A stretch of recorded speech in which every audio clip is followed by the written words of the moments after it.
Hello दोस्तों, नमस्कार। आशा करते हैं आप स्वस्थ होंगे। तो हम राजस्थान अध्ययन की कक्षा 9 की किताब को सिंपल रीडिंग के तौर पे देख रहे थे और इसी कड़ी में आज हम चैप्टर नंबर 3, क्योंकि 2 चैप्टर हमने देख लिए थे, राजस्थान में जो किसान आंदोलन हुए हैं महत्वपूर्ण, उसके बारे में पढ़ेंगे। भारतीय स्वतंत्रता संग्राम के क्रम में किसान आंदोलनों को अगर देखते हैं तो सबसे शानदार किसान आंदोलन किस राज्य में हुए हैं, तो अपना राजस्थान ही है। एक अलग ही लेवल का, अलग ही तरीके से किसान आंदोलनों को चलाया गया। और बड़ी बात क्या है, राजस्थान के जो किसान आंदोलन हुए ना, ये सफल हुए। तो शुरू करते हैं चैप्टर 3, राजस्थान के प्रमुख किसान आंदोलन। राजस्थान में ब्रिटिश सरकार के आधिपत्य की स्थापना के पश्चात यहां आर्थिक और सामाजिक परिस्थितियों में परिवर्तन आया। बिल्कुल आया। शासक अंग्रेजी संरक्षण के कारण स्वयं को सुरक्षित मानने लगे। शासक समझने लगे कि अब तो अंग्रेजों ने संरक्षण दे दिया है, तो अपन सुरक्षित है, अपने को कोई हटाने वाला है नहीं। क्योंकि रक्षा का दायित्व किसका हो गया? फॉरेन अफेयर अंग्रेजों के पास था और सुरक्षा का दायित्व भी, यानी डिफेंस मिनिस्ट्री भी किसके पास थी? अंग्रेजों के पास थी। अब यहाँ के जो किसान शासक थे वो निरंकुश होने लगे। कहने का मतलब क्या हो गया? राजा अपना हित देखने लगे और किसानों के हितों को दरकिनार करने लगे। अंग्रेजों की नीतियां वैसे ही कुटीर उद्योगों को बर्बाद कर रही थी, तो किसान तो वैसे ही परेशान, और जो कुटीर उद्योगों पर निर्भर लोग थे उनके धंधे भी बर्बाद अंग्रेजों की नीतियों के कारण, ना कि राजस्थान में, पूरे भारतवर्ष में हो रहे थे। इससे क्या हुआ? कुटीर धंधे बंद हुए, तो इससे भूमि पर जो आश्रित लोग थे उनकी संख्या बढ़ने लगी। पहले बंदा बढ़ाईगिरी का काम करता, अब बढ़ाईगिरी तो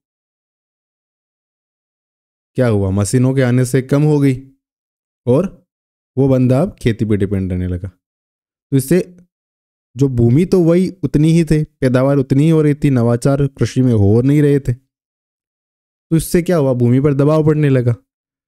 दबाव पड़ेगा तो असंतोष उपजेगा, और असंतोष उपजेगा तो आंदोलन होंगे, और कृषि से संबंधित असंतोष उपजेगा तो किसान आंदोलन होंगे। तो ये हमारे किसान आंदोलन की पृष्ठभूमि रही। अगर राजस्थान के किसान आंदोलनों की बात करते हैं तो सबसे महत्वपूर्ण किसान आंदोलन कौन सा है?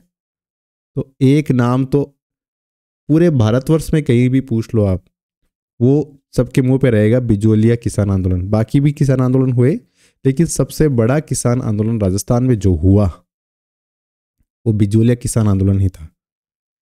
बिजोलिया वर्तमान में जो भीलवाड़ा जिले में है, राजस्थान का जो भीलवाड़ा जिला है ना, वहां पे बिजोलिया एक तहसील है। मेवाड़ राज्य में प्रथम श्रेणी का यह ठिकाना था बिजोलिया उस समय।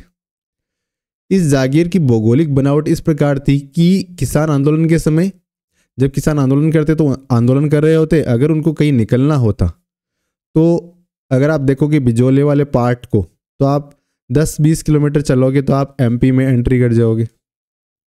फिर आप 10 किलोमीटर चलोगे आगे तो वापस आप राजस्थान में एंट्री कर जाओगे। इस प्रकार का ये भूभाग है बिजोलिया, विजयनगर, और उसके बाद एमपी का कुछ पार्ट आएगा। तो इस प्रकार से ये जो बिजोलिया वाला क्षेत्र है, इस प्रकार से। तो जब उनको किसी प्रकार की अगर कार्यवाही की जाती तो वो क्या करते? दूसरे वाले राज्य स्टेट में जा सकते थे। यहाँ के अधिकांश लोगों का जीवन निर्वाह खेती पे आधारित था, कृषि पे आधारित था। और कृषकों में भी जो एक धाकड़ जाति होती है जाटों में, तो धाकड़ जाति के जाट थे, वो अधिकतर किसान थे वहां पे। और ये जो नाम, जिस प्रकार से जाति का नाम ही धाकड़ है, तो ये परिश्रमी होते थे और दक्ष होते थे।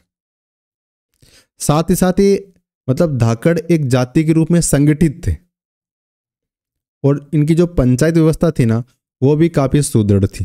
यानी किसी मुद्दे पे लेके बातचीत करना होता तो एक जगह इकट्ठे होते थे। इस प्रकार का कॉन्सेप्ट वहां पे था। अब कहां से शुरुआत होती है उसके बारे में देखते। 1894 में बिजोलिया का जो जागीरदार था राव गोविंद दास, उसकी होगी डेथ। और अब उसके बाद में जो जागीरदार हुए ना, उनके बीच में और किसानों के बीच में जो संबंध थे वो पहले जैसे नहीं रहे, और उसके कारण संबंधों में कटुता आई, और कटुता आने का जो परिणाम क्या हुआ, बिजोलिया किसान आंदोलन इसके सामने निकल के आया। अब बिजोलिया किसान आंदोलन है ना, इसको मोटा मोटी 3 भागों में बांट सकते हैं। शुरुआती चरण, उसके बाद में मध्यम चरण जो काफी तीव्र था, सबसे ज्यादा जो नाम बनाया बिजोलिया किसान आंदोलन ने, तो इसका जो मध्य चरण था ना उसी के कारण बना था, और बाद में अंतिम चरण जिसमें जो शासक वर्ग था उन्होंने इनकी बातें पूरी तरह से मान ली थी। तो पहले चरण में जो 1897 से शुरू हुआ और 1915 तक, यानी अगर बिजोलिया किसान आंदोलन का पहले चरण को देखते हैं तो 1897 में शुरू हुआ और कब तक चला, 1915 तक चला। और इसका जो लीडरशिप है ना वो स्थानीय लोगों ने ही करी थी, जैसे साधु सीताराम दास जी हो गए, तो इन्हीं लोगों ने करी थी। और ये मतलब आंदोलन की शुरुआत थी, कह सकते हैं कि बिजोलिया किसान आंदोलन की नींव 1897 से शुरू हुई थी। इसका द्वितीय चरण 1915 में शुरू हुआ और 1923 तक चला। और आंदोलन का यह काल बहुत ज्यादा महत्वपूर्ण था, यानी दूसरा चरण कब से कब तक, 1915 से लेके 1923 तक। ठीक है, अब दूसरा चरण इतना इंटेंस होने का कारण क्या था, जो इसकी लीडरशिप थी ना वो लोकल नहीं होके अब क्या होगी, नेशनल हो गई। नेशनल लेवल के लीडर्स जो एबल तो थे ही थे, साथ ही एक्सपीरियंस भी उनके पास था। क्योंकि एक्सपीरियंस कैसे, वो जो भारतीय राष्ट्रीय कांग्रेस का आंदोलन चल रहा था वहां से वो जुड़े हुए थे, गांधी जी से जुड़े हुए थे, जो सम्मेलन वगैरह हो रहे थे उनमें जा रहे थे, तो उनको एक कॉन्सेप्ट का पता चल गया कि आंदोलन इस प्रकार से करते हैं। अब वो लोग इस आंदोलन से जुड़े, तो सीधी सी बात है एबिलिटी और एक्सपीरियंस दोनों साथ में होगा तो किसी चीज को पहले थे उससे बेहतर ही बनाएगा। तो इससे क्या हुआ, जो नए एबल और अनुभवी व्यक्तियों ने लीडरशिप प्रदान की, इससे आंदोलन राष्ट्रीय मुख्य धारा से जुड़ गया। और तीसरा चरण तो इसका पराभव का काल था ही। पराभव का काल माने तो मतलब उस समय स्थितियां इनकी मतलब एक तरीके से एंड काल हो गया कि शासक बोले, आंदोलनकारी जो कह रहे हैं वो मान रहे हैं। अब कहानी की शुरुआत करते हैं, कहाँ से हुई, किस प्रकार से हुई, छोटी छोटी बातें एग्जाम में अक्सर इस प्रकार के प्रश्न पूछ लिए जाते हैं। तो 1897 की बात है, बिजोलिया ठिकाने के हजारों किसान एक मृत्यु भोज में इकट्ठे हुए। कहाँ पे, गिरधरपुरा गांव में। मतलब बिजोलिया जो ठिकाना था उसका एक गांव है गिरधरपुरा, वहां पे किसान एक मौसर में इकट्ठे हुए हैं। अब आपस में बैठे हुए हैं, तो बैठे बैठे उन्होंने चर्चा करी कि जो सामंत लोग हैं वो अत्याचार कर रहे हैं, शोषण कर रहे हैं किसानों का। तो उन्होंने कहा कि यार ये तो चलेगा नहीं, ये हमारे खिलाफ अन्याय है, तो अपन एक काम करते हैं, महाराणा फतेह सिंह जी से मिलते हैं। तो उन्होंने कुछ अपने प्रतिनिधि बोले और कि आप इस प्रकार से जाके भेंट कर ले। लेकिन लोगों ने फतेह सिंह जी से बात करी, लेकिन इसका कोई खास परिणाम निकला नहीं, यानी उनके पक्ष में कोई बात हुई नहीं। अब रियासती सरकार द्वारा अपनाई गई निष्क्रियता और उदासीनता से क्या हुआ, बिजोलिया के जो शासक हैं वो किसान विरोधी नीति अपनाने के लिए प्रोत्साहन मिल गया। उन्होंने देखा कि ये है, फतेह सिंह जी के पास जाके भी आ गए और इनका कुछ हुआ भी नहीं, तो वो मोटिवेट हो गए। कौन, जो जमींदार वर्ग था वो। तो बिजोलिया जागीर का किसान पहले से ही कई प्रकार के टैक्सेस लगे हुए थे। अब 1903 में क्या हुआ, राव कृष्ण सिंह ने बिजोलिया अंचल में एक नया टैक्स लगा दिया, उसका नाम है चौरी कर। अब छोटे एग्जाम में पूछ सकते हैं कि चौरी कर किसने लगाया, तो उत्तर होगा राव कृष्ण सिंह। और कब लगाया, 1903 में। चौरी कर 1903 में और राव कृष्ण सिंह ने लगाया। उस समय वो बिजोलिया का जागीरदार था। अब इसमें होता क्या है कि हर व्यक्ति को अपनी बेटी की शादी पे 13 रुपए ठिकाने में जमा करवाना पड़ता था, उसके बाद ही शादी हो सकती थी। और फिर वर के लिए राव साहब के समक्ष उपस्थित हो गए, आशीर्वाद प्राप्त करना आवश्यक था। यानी बेटी का बाप तो 13 रुपये देगा और चौरी लगवाएगा, और बाद में फेरे हो जाने के बाद जो दूल्हा होगा वो राव साहब की जाके उपस्थित होगा और मतलब आशीर्वाद प्राप्त करेगा। यहाँ पे बात 13 रुपये की लिखी है, लेकिन कुछ साक्ष्य में 5 रुपये भी लिखे हैं, तो इस प्रकार से पूछेंगे नहीं। लेकिन मोटा मोटी बात क्या, उन्होंने एक टैक्स लगाया था और उस टैक्स का नाम था चौरी कर। अब वर पक्ष को भी इससे दिक्कत, देखो अपनी मेहनत की खा रहे हैं तो किसी के आगे क्यों झुके, तो ईगो हर्ट होता है कि नहीं होता है। और दूसरा, बेटी की शादी में बंदा वैसे ही परेशान हो, उसके 1000 खर्चे हैं, और 1903 के आसपास तो आप सोचो कि जो कुप्रथाएं हैं दहेज वगैरह और मौसर प्रथा जैसी, इस प्रकार बंदा वैसे ही दबा हुआ रहता है, ऊपर से हजारों वैसे टैक्स लगे हुए हैं, किसान अनाज पैदा करता है और उसमें से टैक्स में चला जाता है, फिर बचता क्या, कुछ खाने के लिए भी रखना पड़ता है। तो परेशानी थी, और 13 रुपये ऊपर से और लग गए, 13 लगे 5 लगे कोई फर्क नहीं पड़ता, लेकिन पैसे लगे ना। और उस समय 5 रुपये 13 रुपये बहुत होते थे। अब इससे क्या हुआ, किसानों में रोष, बोले नहीं, पहले तो किसानों ने इसका मूक विरोध किया। अब स्थिति आज की जैसी उस समय थी नहीं। उस समय मतलब एक तबका उसका वर्चस्व था और दूसरा मतलब अपनी बात को उतनी मुखरता से नहीं बोल सकता था जितना आज स्थिति है। तो उन्होंने क्या किया, 2 साल तक अपने बेटियों का विवाह ही नहीं किया। बोले यार विवाह ही नहीं करते 2 साल, तो इसको कुछ सबक सिखाएं। अब क्या हुआ, जो राव है ना, उसने कुछ नाम मात्र की रियायतें दे दी, नाम मात्र की रियायतें दे दी। तो किसानों को लगा यार, वो संतुष्ट नहीं हुए, उन्होंने लगा कि यार अपन ने थोड़ा सा किया और राव झुका, तो अपन थोड़ा और करते तो फिर देखते क्या होता है। अब इसी कड़ी में 1906 में राव कृष्ण सिंह जी तो शांत हो गए। अब उनका निकट संबंधी था पृथ्वी सिंह, वो बिजोलिया का शासक बना, क्योंकि कृष्ण सिंह है उसका कोई बेटा था ही नहीं, तो निकट संबंधी बनेगा। अब जैसे ही वो राजा बना, तो एक्चुअली होता क्या है, जब भी जागीरदार वगैरह नया जागीरदार गद्दी पे बैठता है ना, तो उनको एक टैक्स देना पड़ता है, मेन मतलब जो रियासत है उसको, तलवार बंदाई टैक्स।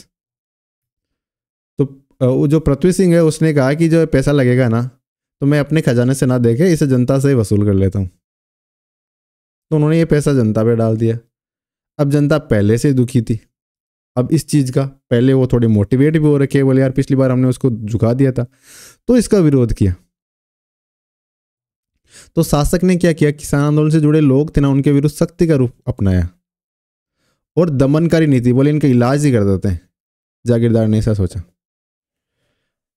अब किसानों को उस समय जो लीड कर रहे थे, या जो कह रहे हैं कि एक बड़ा नाम, मतलब बड़ा नाम कि वो सारे एक साथ सब एक जैसे ही थे उस समय, इतना नहीं कि एक लीडरशिप।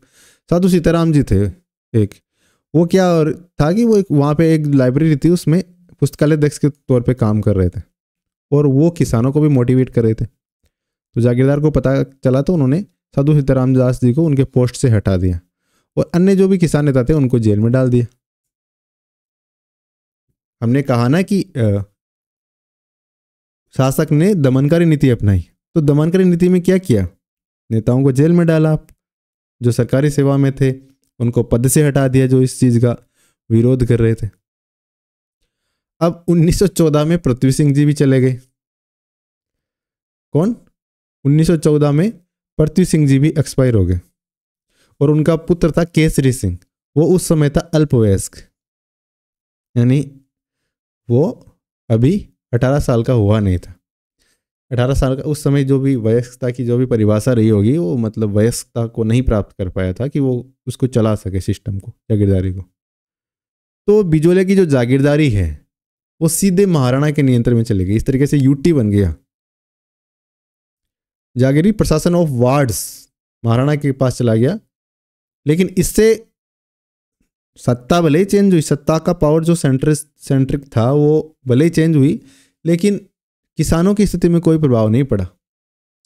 तो ये पहला चरण में इस प्रकार ये हुआ कि एक तो उन्होंने चौरी कर लगाया और तलवार बंदाई कर लगाया और लोगों ने उसका विरोध किया और उन्होंने कुचलने का प्रयास किया।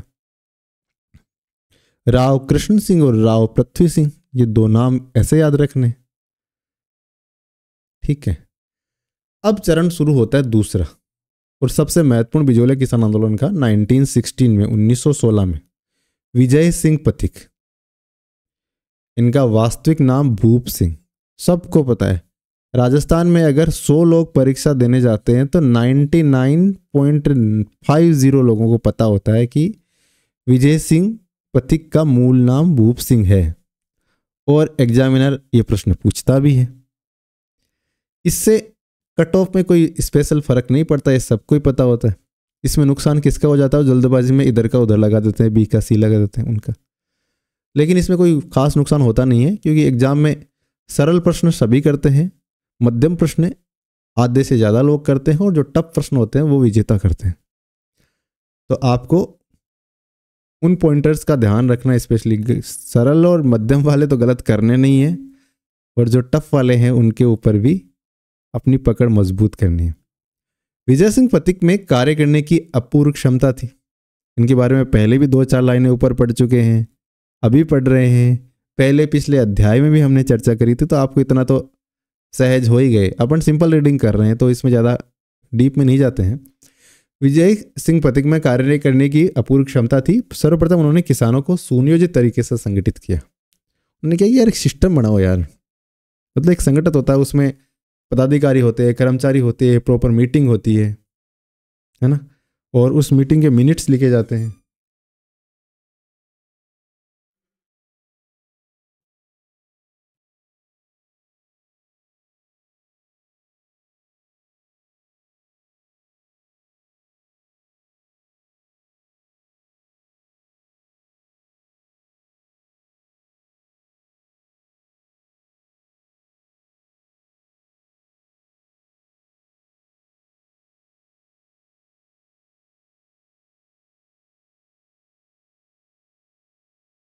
तो उन्होंने किसानों को संगठित किया, व्यवस्थित रूप प्रदान किया आंदोलन को, और इसी कड़ी में उन्होंने बिजोलिया में विद्या प्रचारणी सभा का गठन किया। बिजोलिया में विद्या प्रचारणी सभा का गठन किसने किया था? विजय सिंह पथिक ने। क्या नाम है? विद्या प्रचारणी सभा।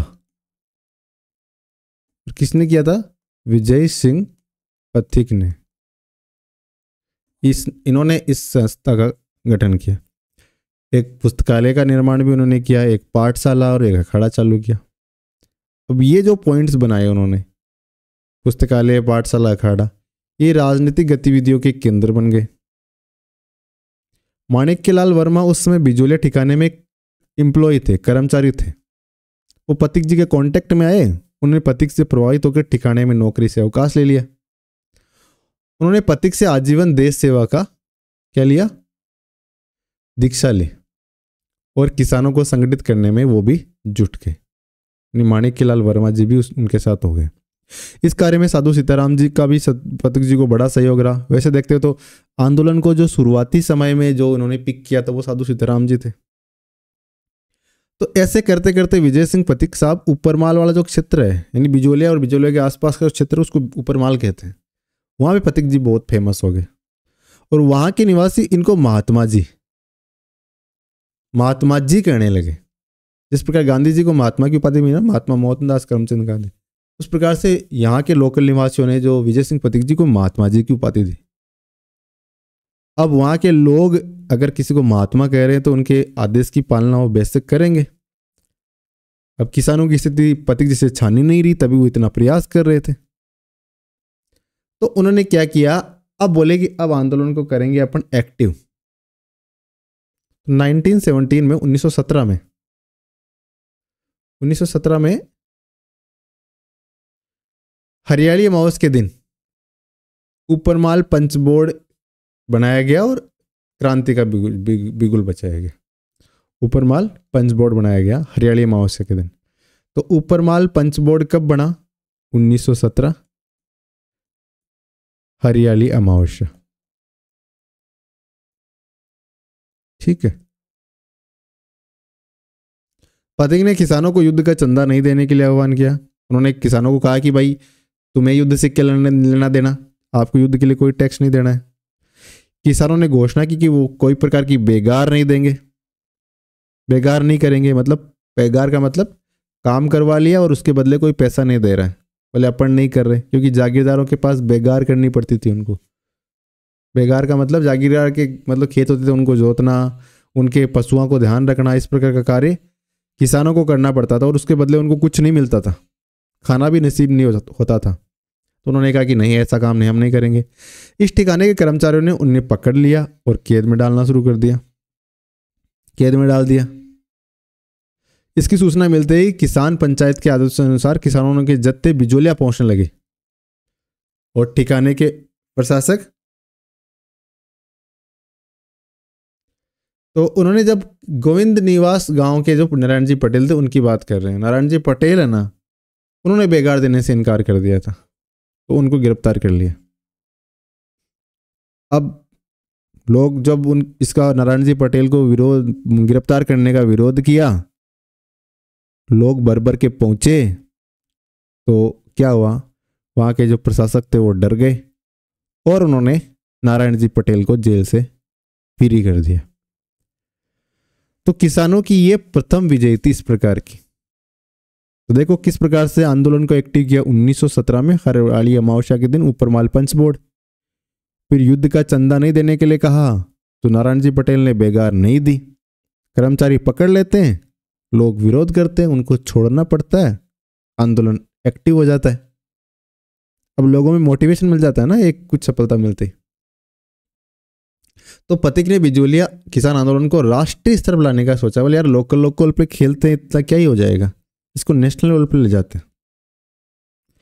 तो उन्होंने जो प्रताप नाम का एक समाचार पत्र, आपने पढ़ा होगा, गणेश शंकर विद्यार्थी वो चलाते हैं उसको, संपादक थे उसके, तो उन्होंने प्रताप समाचार पत्र में बिजोलिया किसान आंदोलन के समाचार देने के लिए कहा। तो उन्होंने कहा ठीक है यार, एक काम करो, इस एक प्रॉपर एक स्तंभ तुम्हारा ही बना दो जिसमें बिजोलिया किसान आंदोलन की खबरें आएगी। डेली एक स्तंभ आ रहा है उसमें, जब भी वो न्यूज़पेपर प्रकाशित हो रहा है तब। तो ऑब्वियस ही बात है कि देश की जनता बिजोलिया किसान आंदोलन के बारे में जानेगी। अब बिजोलिया किसान आंदोलन के माध्यम से देश की जनता प्रेरित होगी और अपने यहाँ पे कहीं यूपी में, बिहार में, बंगाल में, उड़ीसा में, महाराष्ट्र में, कहीं भी वो भी उससे मोटिवेट होकर आंदोलन करेंगे। ये काम देखो, मतलब बिजोलिया किसान आंदोलन एक प्रेरणा का स्रोत बन रहा है पूरे देश के किसान आंदोलनों के लिए कि किस प्रकार से। एक इसमें गणेश शंकर विद्यार्थी जी का धन्यवाद रहता है, पथिक जी का तो है ही मेन तो किसका, मतलब मेन जो माइंड काम कर रहा है वो इसके पीछे किसका कर रहा है, विजय सिंह पथिक का कर रहा है। महात्मा गांधी ने बिजोलिया किसान संबंधी आंदोलन की जानकारी प्राप्त होने करने से उद्देश्य से पथिक जी को बम्बई बुला लिया, यार तुम बढ़िया काम कर रहे हो, तुम्हारे न्यूज़पेपर में आ रहा है, बोले आओ मिलो कभी। तो पथिक जी चले गए। पथिक जी ने बिजोलिया के किसान पर किए जा रहे अत्याचारों का विवरण गांधी जी के सामने प्रस्तुत किया। देखो साहब इस प्रकार से हो रहा है, इस प्रकार हम कार्य कर रहे हैं। तो गांधी जी ने कहा कि उनका निजी सचिव थे महादेव भाई, तो उनको कहा यार आप जाके आओ बिजोलिया में क्या हो रहा है क्या नहीं हो रहा है और जांच करके मुझे बताओ। और गांधी जी ने एक लेटर लिखा वहाँ के जो महाराणा उदयपुर को। गांधी जी ने बिजोलिया किसान आंदोलन के प्रति अपना नैतिक समर्थन दे दिया एक तरीके से। देखो गांधी जी ने क्या किया, गांधी जी ने अपने क्या बोलते हैं, किसे भेज दिया, महादेव भाई को, जो उनके निजी सचिव थे ना उनको भेजा। अब प्रश्न इस प्रकार बन सकता है कि बिजोलिया किसान आंदोलन की जांच करने के लिए ऊपरमाल के किसानों की स्थिति जांचने के लिए गांधी जी ने किसे भेजा था। तो उनके निजी सचिव थे, जिसे हम आजकल शॉर्ट फॉर्म में पीए कहते हैं, महादेव भाई को भेजा। ठीक है, और महाराणा को भी एक लेटर लिखा। तो इस प्रकार से किस प्रकार का समर्थन दिया, नैतिक समर्थन। ये सिर्फ मतलब समझने वाली बात है, एग्जाम में प्रश्न इसका बनेगा नहीं। प्रारंभ में ब्रिटिश सरकार बिजोलिया के आंदोलनकारी किसानों को रियायतें देने के पक्ष में नहीं थी। कि बोले कि नहीं यार कोई रियायत रियायत नहीं दी जाएगी। लेकिन धीरे धीरे जब मामला गंभीर होता हुआ, अगस्त 1920 में भारत में महात्मा गांधी के नेतृत्व में असहयोग आंदोलन प्रारंभ हो गया और 1921 में तो ये भंग के रूप ले ही लिया। बाद में चोरा चोरी वाली घटना हुई, वो आप राष्ट्रीय लेवल पे देख रहे हैं। अब अगर आप इंडियन हिस्ट्री पढ़ रहे हो, उसमें जो मॉडर्न पार्ट है, मॉडर्न हिस्ट्री पढ़ते हैं, तो उसमें ये सारी चीज़ें आएगी। क्योंकि मॉडर्न हिस्ट्री का एक बहुत मतलब सबसे बड़ा अगर बात करते हैं तो भारतीय राष्ट्रीय आंदोलन था और उसमें गांधी जी का हो रहा था। ऐसी स्थिति में ब्रिटिश सरकार ने निश्चय किया कि बिजोलिया किसान आंदोलन को तुरंत शांत किया जाए। उन्होंने सोचा कि यार ये नेशनल लेवल पे चल रहा है असहयोग आंदोलन और ये इंटेंस हो रहा है, तो बिजोलिया वाले को मैटर को थोड़ा सा ढीला करते हैं। तो उन्होंने ब्रिटिश सरकार ने एक उच्च स्तरीय समिति गठन किया जिसमें एजीजी रॉबर्ट हॉलैंड, उनके सचिव आलगवी, मेवाड़ के ब्रिटिश रेजिडेंट विल्किंसन, मेवाड़ राज्य के दीवान प्रभाष चंद्र चटर्जी और राज्य के सायर हाकिम बिहारी लाल को रखा। अब देखो, ब्रिटिश सरकार ने किसानों से बातचीत करने के लिए उच्च स्तरीय समिति गठन की और उस कमेटी के सदस्य कौन कौन थे? तो उस समय एजीजी रॉबर्ट हॉलैंड थे। तो एक तो हो गया हॉलैंड, यहाँ पे लिखते हैं ताकि हॉलैंड, ठीक है, प्लस और हॉलैंड का ही सचिव था आलगवी, यानी एक तो एजीजी हो गया। अब एक एजीजी का पीए, दो बंदे। मेवाड़ का ब्रिटिश रेजिडेंट, अब जो मेवाड़ में जो ब्रिटिश रेजिडेंट था, यानी मेवाड़ रियासत में एक रेजिडेंट रखती है ना, तो उसका नाम है विल्किंसन। मेवाड़ रेजिडेंट। उसके बाद मेवाड़ का दीवान था प्रभाष चंद्र चटर्जी। प्रभाष चंद्र चटर्जी, ये क्या था? दीवान था मेवाड़ का। और राज्य का जो सायर हाकिम था बिहारी। तो कह सकते हैं दो तो इंडियन थे हो गए और तीन फॉरेनर हो गए। फॉरेनर में एक तो राजस्थान का AGG agent to governor general Holland, एक एजीजी का पीए ओलगवी, एक मेवाड़ का रेजिडेंट विल्किंसन, एक मेवाड़ राज्य का दीवान प्रभास और एक जो वहाँ का सायर हाकिम पोस्ट होती है वो जो भी होती है वो बिहारी लाल। ये सारे थे। अब इनके किसानों और इनके बीच में बातचीत हुई। लंबी बातचीत के बाद में 11 फरवरी 1922 को ठिकाने और किसान पंचायत के बीच समझौता कंप्लीट करवा दिया इन्होंने। कब करवाया? 11 फरवरी 1922, ठीक है, 11/2/22, ठीक, याद रह जाएगा कि जो ये उच्च स्तरीय कमेटी थी उसकी सहायता से ठिकाने और किसान पंचायत के बीच समझौता कब संपन्न हुआ? तो ये 11 फरवरी 1922 को हुआ। उच्च स्तरीय समिति के सदस्य थे हॉलैंड, ओलगवी, विल्किंसन, प्रभास और बिहारी, ठीक है। सॉरी, ये बार बार ऊपर नीचे हो रहा है तो उसके लिए क्षमा प्रार्थी हैं। एजीजी हॉलैंड ने किसानों के पक्ष में औचित्य को स्वीकारा और समझौते के अनुसार किसानों को अनेक रियायतें दी और 35 लाख बागे को खत्म कर दिया। इस समझौते में क्या हुआ?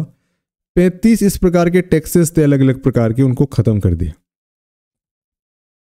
एजीजी ने इस स्थिति को समझा और समझा क्या, उस समय उनकी मजबूरी थी क्योंकि असहयोग आंदोलन इंटेंस हो रहा था। बिजोलिया किसान आंदोलन अपने आप में एक शानदार जो देश को मोटिवेट कर रहा था। तो उन्होंने 1922 में 35 लाख बागे समाप्त कर दी। अब असहयोग आंदोलन समाप्त हो गया। अब एजीजी समझौते को क्या ही समझे उसके बाद तो अब एजीजी भी ढीला हो गया, असहयोग आंदोलन भी ढीला हो गया। अब जागीरदार हावी हो गया। उसने कहा कि लाख बागे ऐसे थोड़ी, वो हट गई तो पुनः लगा देंगे। बोले रुको अभी तो लगान भी उड़ा देंगे। अब 1922 में तो शानदार काम हुआ।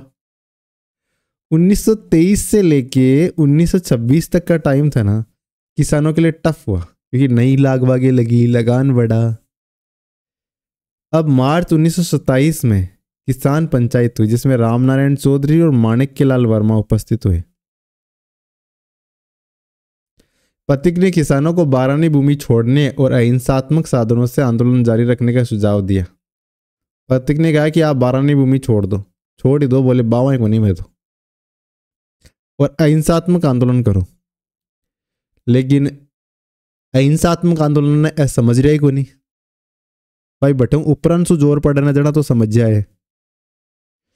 तो 20 जुलाई 1931 को सेठ जमनालाल बजाज ने उदयपुर में महाराणा व सर सुखदेव प्रसाद से व्यापक विचार विमर्श किया, जिसके फलस्वरूप समझौता हो गया। अब बजाज ने जो समझौता करवाया था ना,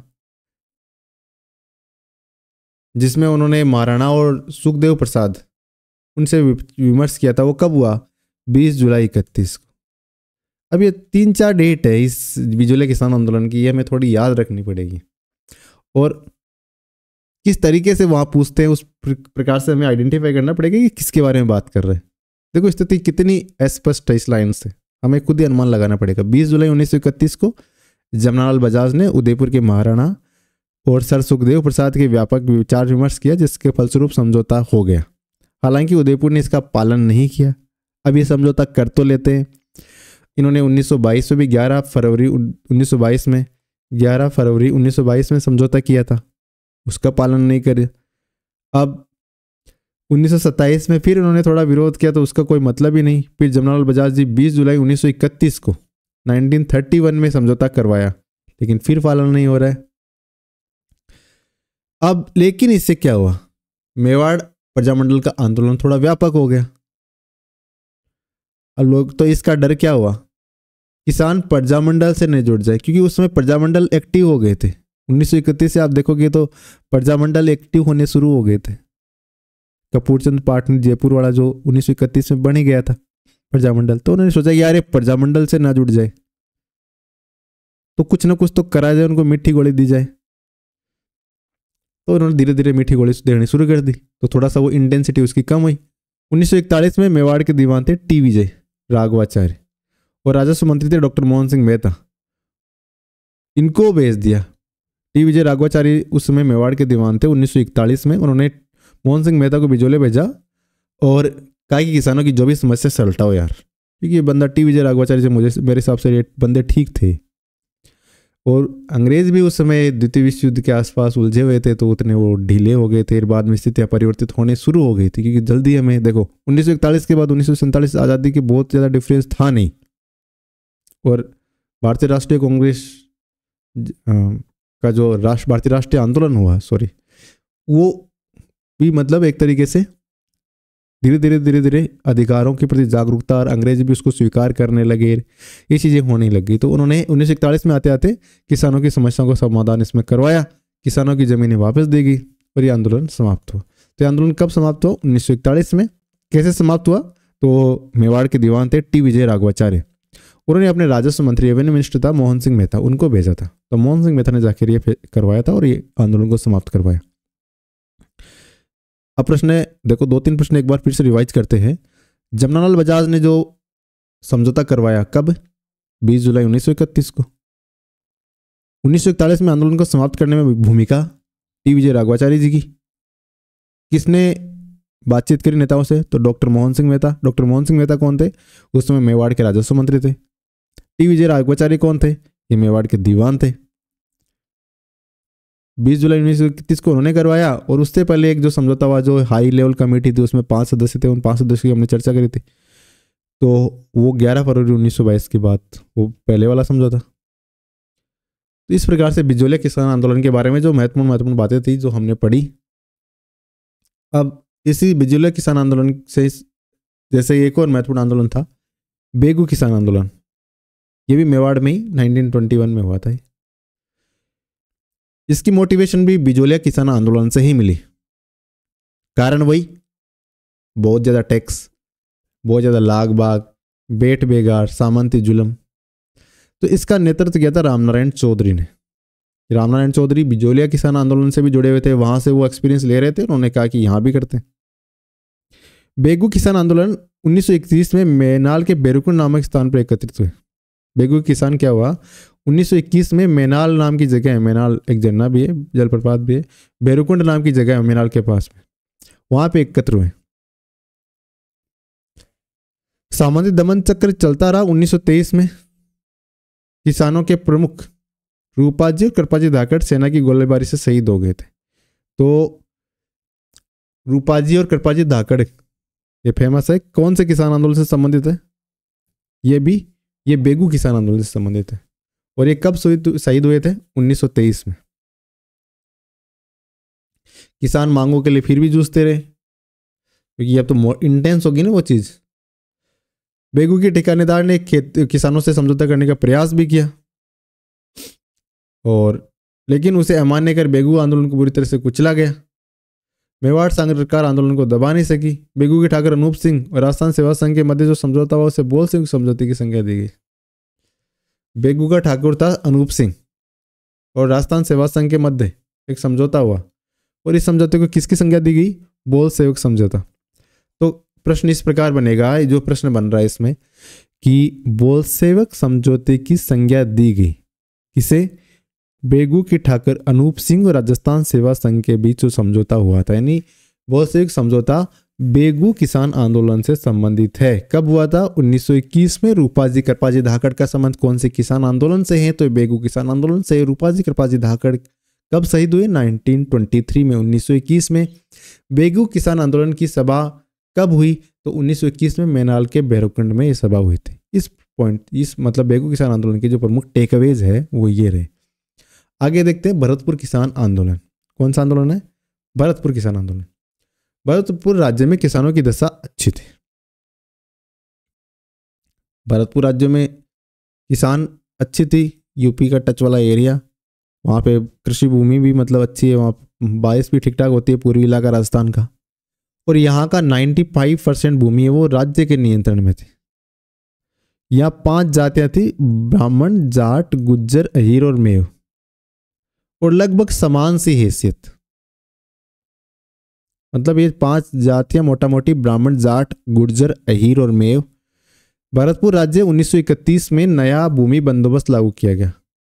भरतपुर में 1931 में नया भूमि बंदोबस्त कानून लागू किया गया, और इस कानून में क्या हुआ? जो भू राजस्व जो टैक्स था वो बढ़ गया। भू राजस्व अधिकारी लंबरदारों ने इस बड़े विभाग के विरोध में आंदोलन शुरू किया। तो इसमें क्या हुआ? बढ़ा हुआ राजस्व, जो लंबरदार मतलब भू राजस्व अधिकारी का मतलब जो लोग इसको इकट्ठे कर रहे थे टैक्स को, उन्होंने इसका विरोध किया था। जो लंबरदारों का आंदोलन, एक तरीके से लंबरदार है ना, उनका ये आंदोलन था। जब राज्य ने कोई ध्यान नहीं दिया तो 23 नवंबर 1931 को भोजी लंबरदार के नेतृत्व में 500 किसान भरतपुर में एकत्र हुए। भोजी लंबरदार ने राज्य के विरुद्ध भड़काऊ भाषण दिए। नवंबर 1931 में भोजी लंबरदार को गिरफ्तार किया, जिससे वह आंदोलन समाप्त हो गया। यानी भोजी लंबरदार को गिरफ्तार करते आंदोलन समाप्त हो गया, लेकिन एक बार खड़े तो हुए कम से कम। तो भोजी लंबरदार ने किसानों को कब इकट्ठा किया? 23 नवंबर को, और नवंबर में उनको गिरफ्तार कर लिया। ठीक है। भरतपुर किसान आंदोलन भू राजस्व वृद्धि से संबंधित था। भोजी लंबरदार का संबंध भरतपुर किसान आंदोलन से है। सभा कब करी? 23 नवंबर 1931। गिरफ्तार कब किया गया? नवंबर 1931। अब बात करते हैं भरतपुर के पास में अलवर मेव किसान आंदोलन। अलवर भरतपुर क्षेत्र में मोहम्मद हादी ने 1932 में अंजुमन खादिम उल इस्लाम नामक संस्था की स्थापना की और मेव किसान आंदोलन को एक संगठित रूप दिया। अब प्रश्न क्या बनता है? मेव वाला एरिया अलवर भरतपुर, अलवर भरतपुर वाला जो राजस्थान का अलवर भरतपुर वाला एरिया है ना, ये मतलब क्या हो गया? मेव वाला मेव बाहुल्य इलाका है, मेव जनजाति बाहुल्य। तो एक संस्था है अंजुमन खादिम उल इस्लाम। इस संस्था ने इस मेव किसान आंदोलन को संगठित करने का काम किया था। अंजुमन खादिम उल इस्लाम, इसकी स्थापना किसने की? मोहम्मद हादी ने। अंजुमन खादिम मोहम्मद हादी। ठीक है, तो हादी याद रहोगा, अंजुमन खादिम उल इस्लाम हादी। कब करी संस्था की स्थापना? 1932। अंजुमन खादिम उल इस्लाम संस्था की स्थापना मोहम्मद हादी ने करी, 1932 में करी। 1932 में मोहम्मद हादी ने अंजुमन खादिम उल इस्लाम नाम के संस्था की स्थापना करी। इस संस्था का संबंध कौन से किसान आंदोलन से था? तो मेव किसान आंदोलन से। और इसका मतलब क्या हुआ, मेव किसान आंदोलन कब हुआ, 1932 के आसपास मेव किसान आंदोलन हुआ। गुड़गांव के चौधरी यासीन खां द्वारा अलवर में मेव किसान आंदोलन का जो नेतृत्व किया था गुड़गांव के चौधरी यासीन खान, गुड़गांव के चौधरी थे ये चौधरी यासीन खान, इन्होंने इसका नेतृत्व किया। इनके नेतृत्व में किसानों ने खरीफ फसल का लगान देना बंद कर दिया, बोले हम खरीफ फसल का कोई टैक्स नहीं देंगे। राज्य सरकार ने मेवों को संतुष्ट करने के लिए राज्य काउंसिल में एक मुस्लिम सदस्य खान बहादुर काजी अजीजुद्दीन बिलग्रामी को सम्मिलित कर लिया। जो राज्य काउंसिल होती है उसमें एक मुस्लिम सदस्य को सम्मिलित कर लिया। सदस्य का नाम था बहादुर काजी अजीजुद्दीन बिलग्रामी, बहादुर काजी अजीजुद्दीन बिलग्रामी, बहादुर काजी अजीजुद्दीन बिलग्रामी। ये कौन थे, तो ये थे स्टेट काउंसिल में एक मुस्लिम सदस्य। राज्य सरकार ने मेवों को संतुष्ट करने के लिए इनको शामिल किया था। मेव किसान आंदोलन का नेतृत्व किसने किया था, चौधरी यासीन खान ने किया था।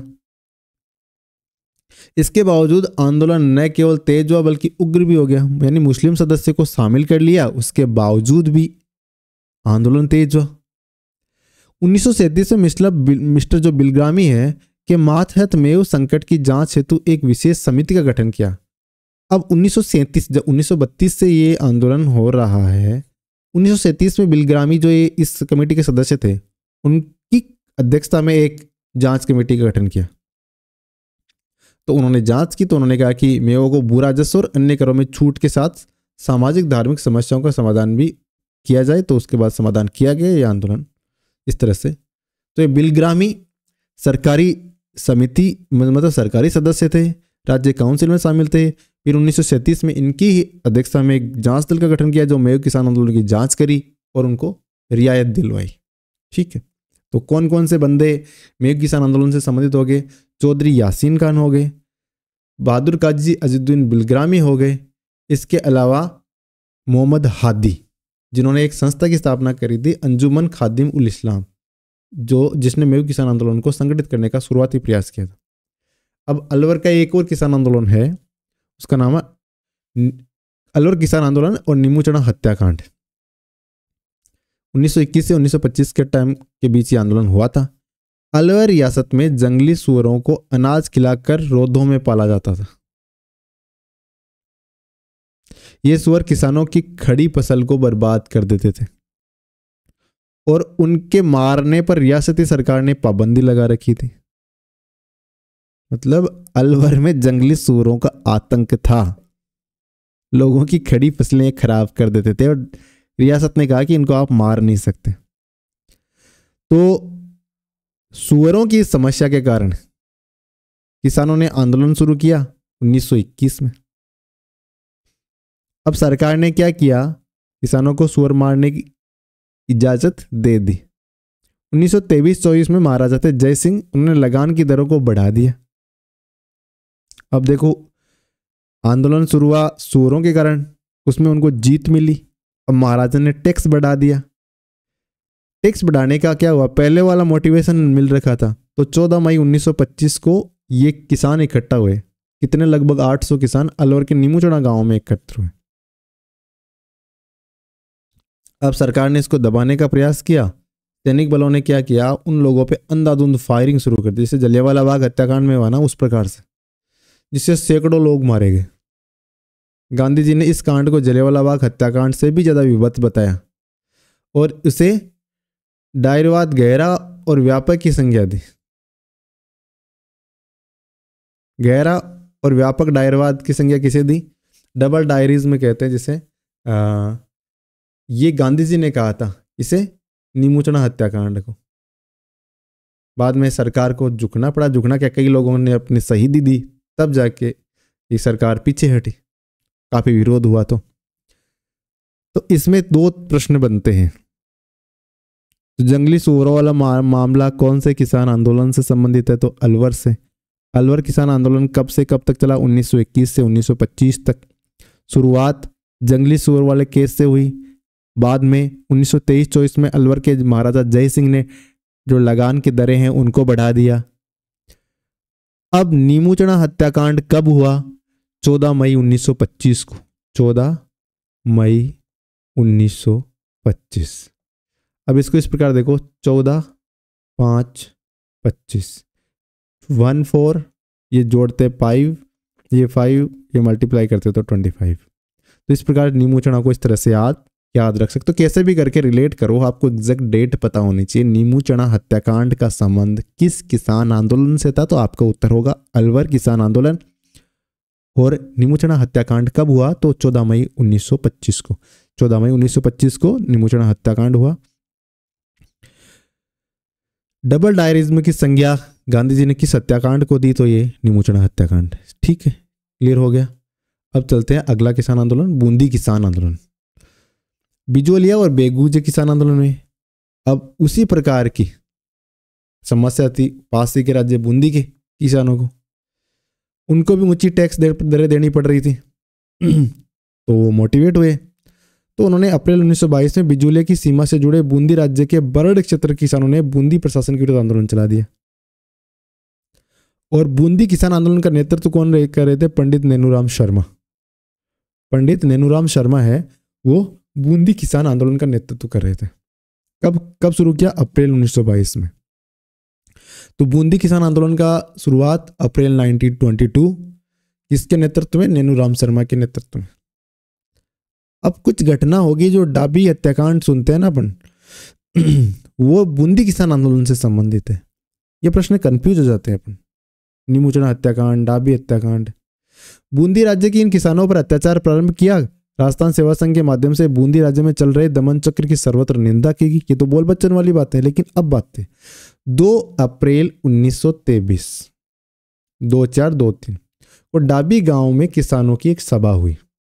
कब की बात है, 2/4/23। ठीक है, कहां पे, डाबी नाम का गांव है। बूंदी राज्य मतलब जो डाबी हत्याकांड है ना, वो किससे संबंधित है, वो बूंदी जो किसान आंदोलन उससे संबंधित है। अब यहाँ पे किसानों की सभा, किसान आ रखे बहुत सारे, तो पुलिस ने निष्ठुरता से लाठी प्रहार किया, गोलियां चलाई। तो इसमें नानक जी भील और देवीलाल गुज्जर शहीद हो गए। रूपाजी करपाजी धाकड़ किसमें शहीद हुए थे, बेगू किसान आंदोलन में। नानक जी भील और देवीलाल गुर्जर किसमें शहीद हुए, बूंदी किसान आंदोलन में। बूंदी किसान आंदोलन कब हुआ, 2 अप्रैल 1923 को। 2 अप्रैल 1923 बूंदी किसान आंदोलन। ठीक है, बूंदी राज्य की इस घटना की सर्वत्र निंदा की गई। बूंदी सरकार ने किसानों की कुछ शिकायतों का निवारण किया, लाख बार बेगार में कुछ रियायतें दी।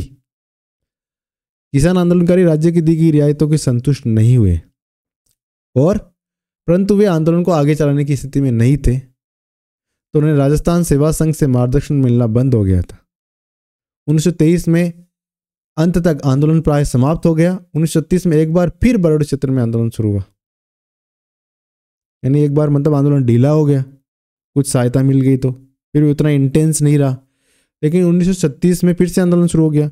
5 अक्टूबर 1936 हिंडोली में स्थित हुडेश्वर महादेव के मंदिर में 90 गांवों के गुज्जर मीणा किसानों ने 500 प्रतिनिधि एक विराट सम्मेलन हुआ। एक मांग पत्र तैयार किया गया। तो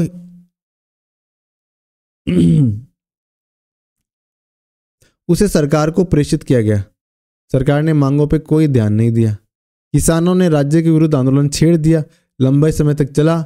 सरकार ने चराई करों में कुछ छूट दे दी, ऋण की वसूली की शक्ति का प्रयोग बंद कर दिया।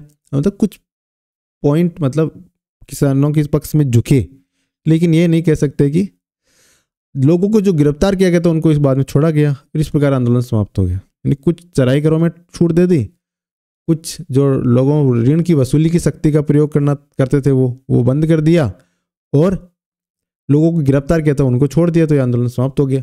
अब लेकिन ये घटना जब वापिस इंटेंस हुआ ना, कहाँ पे इकट्ठे हुए थे, तो हिंडोली हुडेश्वर महादेव के मंदिर में जो 90 गांवों के गुर्जर मीणा इकट्ठे हुए थे किसान, वो कहाँ पे हुआ था, वो हिंडोली में हुआ था। और इसका संबंध किस किसान आंदोलन से है, तो बूंदी किसान आंदोलन से। तो बूंदी किसान आंदोलन से क्या टेकअवेज है, अप्रैल 1922 में ये आंदोलन शुरू हुआ। नेनूराम शर्मा इसको नेतृत्व प्रदान कर रहे थे। डाबी का हत्याकांड 2 अप्रैल 1923 को हुआ। नानक जी भील और देवीलाल गुर्जर इसमें शहीद हो गए। कुछ बातें मानी, फिर इंटेंसिटी थोड़ी कम हुई। फिर बरड क्षेत्र में, बूंदी का ही बरड क्षेत्र है, वहाँ पे आंदोलन फिर से शुरू हुआ। हिंडोली में उड़ेश्वर महादेव के मंदिर में 90 गाँव के गुर्जर मीणा इकट्ठे हुए और एक मांग पत्र तैयार किया। किसानों ने कुछ, सरकार ने कुछ चीज़ें मानी, कुछ चीज़ें नहीं मानी। इस प्रकार से ये आंदोलन चला। ठीक है, हम क्या कर रहे हैं, हम एक सिंपल रीडिंग कर रहे हैं चैप्टर की। सिंपल रीडिंग से क्या होगा कि आप फैक्ट्स तो आप अलग अलग जगह वैसे भी याद कर रहे हो, सारी फैक्ट्स लिखे हुए हैं, फैक्ट सीट बनी हुई, लेकिन एक कहानी का रोड मैप आपके दिमाग में क्लियर हो जाएगा, है ना। तो उससे क्या चीज़ें थोड़ी सी स्थिति अलग हो जाएगी। अब आप डाबी हत्याकांड, नीमूचढ़ा हत्याकांड में कन्फ्यूज हो जाते होंगे, क्योंकि हम भी उस स्थिति से गुजरे हैं या गुजर रहे हैं अभी भी। जयपुर राज्य में किसान आंदोलन।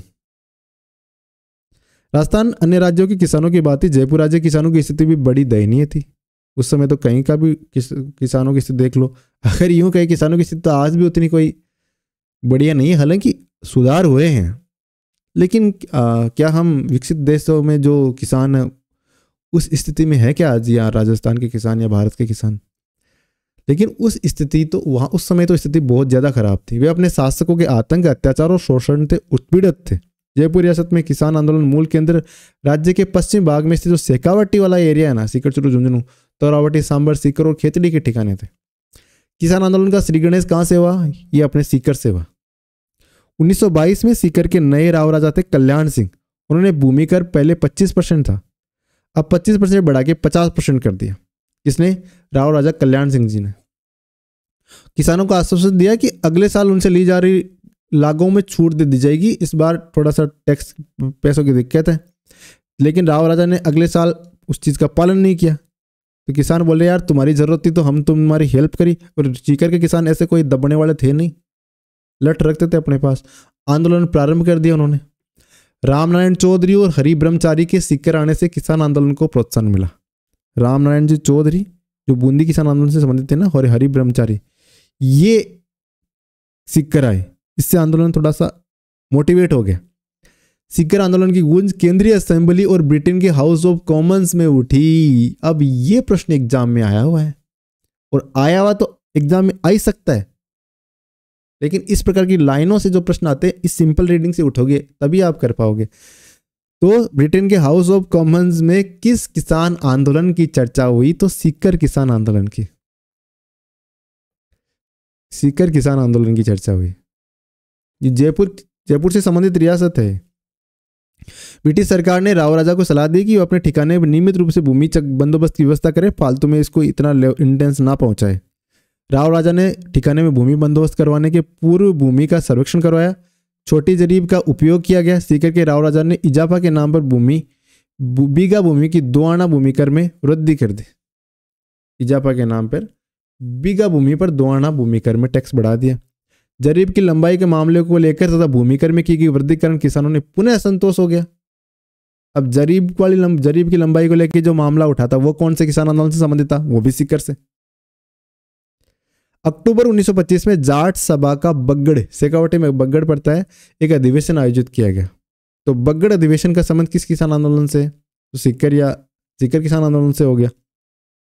राज्य और जागीरदारी तो जाटों पर किए जा रहे सामाजिक और आर्थिक शोषण के विरुद्ध अभियान चलाने संबंधी कार्यक्रम की रूपरेखा तैयार करने का निर्णय लिया। जाट नेताओं ने शेखावटी के गांवों में पहुंचकर कृषकों से संबंध स्थापित कर उन्हें ठिकानेदारों की भूमि लगान न देने के लिए समझाया। नेता बोले, गांव गए किसानों के पास, बोले हमें टैक्स नहीं देना है। भरतपुर के जाट नेता थे देशराज। सीकर और शेखावटी के जाट किसानों को अपने अधिकारों के लिए संघर्ष करने के लिए उन्होंने प्रेरित किया और नई चेतना जागृत की। तो सीकर के किसानों को किसने मोटिवेट किया था टैक्स न देने के लिए? तो ये भरतपुर के जाट नेता देशराज जी, इन्होंने मोटिवेट किया था। 1932 में बसंत पंचमी के पर्व के अवसर पर झुंझुनू में जाट महासभा के तत्वावधान में भव्य समारोह हुआ, जिसमें 60,000 जाट किसानों ने भाग लिया। कितनी बड़ी बात है, 60,000 जाट किसान उस समय। इसमें किसान आंदोलनों को प्रोत्साहन मिला। जाटों को संगठित करने के उद्देश्य से देशराज जी ने सितंबर 1933 में पलथाना में एक सभा का आयोजित किया और सीकर में एक महायज्ञ आयोजन करने का निर्णय किया। राव राजा ने महायज्ञ की अध्यक्षता की सवारी के लिए हाथी देने से मना कर दिया। तो महायज्ञ किसान आंदोलन में महायज्ञ कौन से किसान आंदोलन से? सीकर से। राव राजा ने कहा कि मैं नहीं दे रहा हाथी। किसानों और शासकों के बीच तनाव फिर से हो गया। महायज्ञ के समय जनवरी 1934 में किसानों द्वारा दिए गए भाषणों में ठिकाने की नीति कठोर आलोचना की गई। इससे खिन्न होकर ठिकाने के राव राजा ने जाट सभा के सचिव चंद्रभान को गिरफ्तार कर 6 सप्ताह की जेल और 51 रुपये जुर्माने का दंड दिया गया। तो सीकर किसान आंदोलन में 6 सप्ताह की जेल और 51 रुपये का अर्थदंड किस पे लगाया गया था? तो जाट सभा के सचिव थे चंद्रभान जी, उन पे लगाया गया था। जाटों ने इसका कड़ा विरोध किया।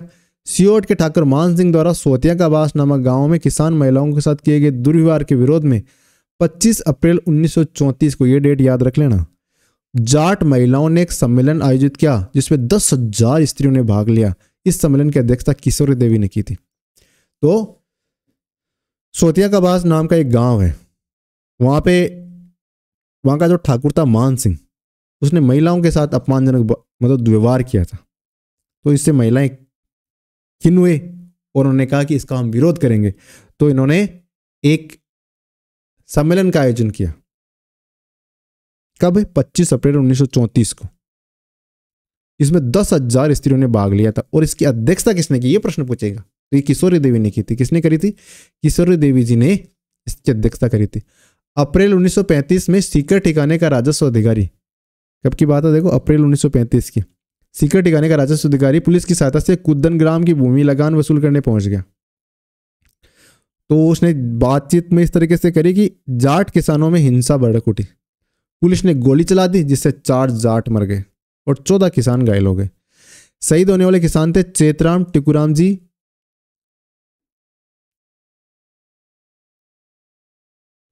लगभग 175 जाट किसान गिरफ्तार किए गए। इस हत्याकांड की गूंज ब्रिटिश संसद में सुनाई दी। तो ब्रिटिश संसद में किस हत्याकांड की गूंज सुनाई दी? तो अप्रैल 1935 में जो सीकर में जो कुद्दन गांव की घटना थी उसकी गूंज सुनाई दी। तो महाराजा को इसको और अपना ध्यान देना पड़ा। यानी अब किसकी बात हो रही? जयपुर वाले महाराजा को ध्यान देना पड़ा था बाद में। आतंककारी साधन अपनाने के बावजूद जाट आंदोलन को कुचला नहीं सका।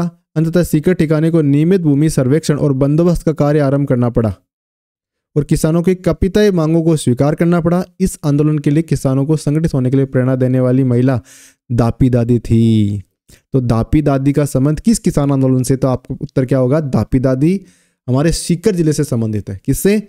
सीकर जिले से, सीकर किसान आंदोलन से। वही इस आंदोलन का नेतृत्व करने वाले प्रमुख किसान सरदार हरलाल सिंह, नेतराम सिंह जी, पृथ्वी सिंह गोल्डा, पन्ने सिंह जी, बाटड़ा नाऊ, हरी सिंह पलथाना और गौरी सिंह कटराथल।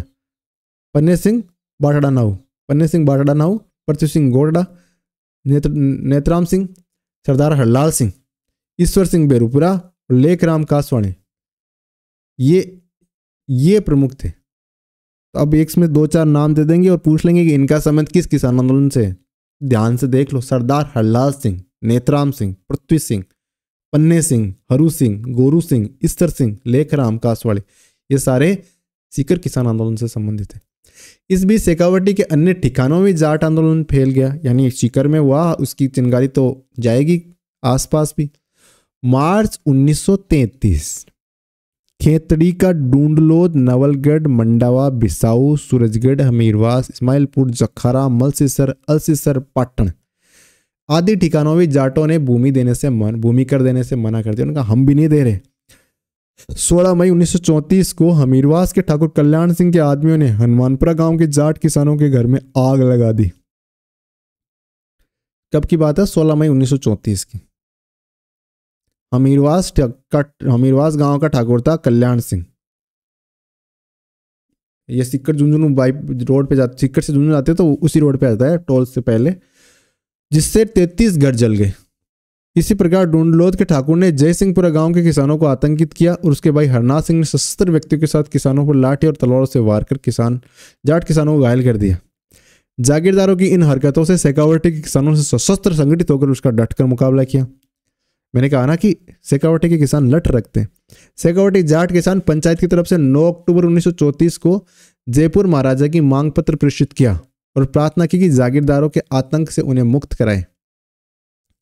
शेखावटी के नाजिम ने भी अपनी रिपोर्ट राज्य सरकारों को प्रेषित की। नाजिम ने किसानों की शिकायतों की पुष्टि की और उसके समाधान के लिए सुझाव दिया। परिणाम था 1936 में किसानों की भूमि सर्वेक्षण और भूमि बंदोबस्त की प्रक्रिया प्रारंभ हुई। जैसे सीकर में हुआ था उसी प्रकार से कहाँ हुआ, बाकी शेखावाटी के एरिया में हुआ, और फिर शांति हुई। 1937 के बाद रास्ता मतलब सीकर वाले क्षेत्र में शांति हुई। सीकर शेखावाटी के दीर्घकालीन किसान संघर्ष का अंत मार्च 1947 में जयपुर में हीरालाल शास्त्री के नेतृत्व में लोकप्रिय सरकार गठ बनने के साथ हुआ।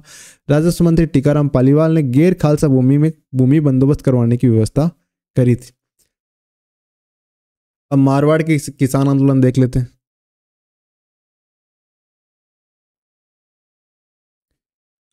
आज के वीडियो को यहीं तक रखते हैं। किसान आंदोलन का जो आगे का पार्ट होगा उसको हम नेक्स्ट वीडियो में रखेंगे, क्योंकि वीडियो वैसे भी काफ़ी लंबा हो गया है। Thank you, all the best.